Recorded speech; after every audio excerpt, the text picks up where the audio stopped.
Well, and I think what also makes your firm unique is you think intake should live under marketing, not operations. Yes. Is that correct? Yes. And most firms have it the other way around. I've worked with many firms across the country over the last 12 to 14 years, however long it's been.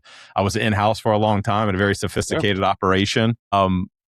And yeah, I've never seen it under marketing. So make your case. Why does that reporting line matter so much to you? Yeah. So I think it's twofold. Number one, I think understanding if you're a great marketer, you understand intake, right? I think that all of us can agree there. Now, when you have intake team is really strong, that can also inform a lot of the marketing. Meaning, if you're on the phone with somebody, you're listening to them, and let's I call them the big three: personal injury, criminal law, family law. If you're listening to what the clients are asking on and listening to those calls, your intake team is going to understand how to overcome the objections.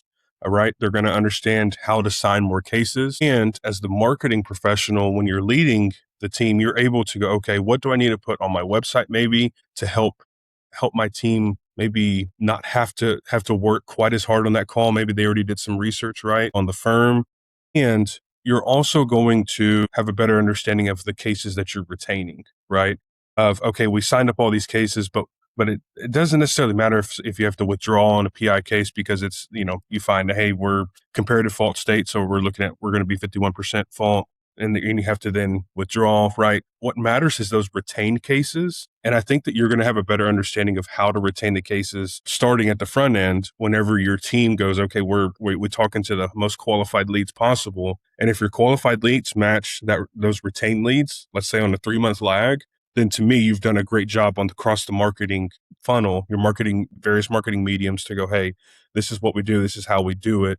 And I just think that as a marketing professional, you have to understand intake inside and out because that's the lifeblood of everything that you do. And legal operations, all of that's fantastic. But if you don't understand how to sell, how to market the firm from the moment you pick the phone up, then in my opinion, you're not gonna win in this highly competitive age. Yeah. So in that structure, the intake manager themselves lives in the marketing world, like under a CMO or a marketing director or something like that? Yes. So and my thought is, as a marketing person, you have those direct reports, right? You're looking at all of the intake KPIs, right? They're in the practice area specific. And that intake person then goes to the marketing person and takes, all of the problem solving if necessary, right? What's the structure we need? Do we need to hire some additional personnel? I just think that you as the marketing person, you need to be leading the charge there.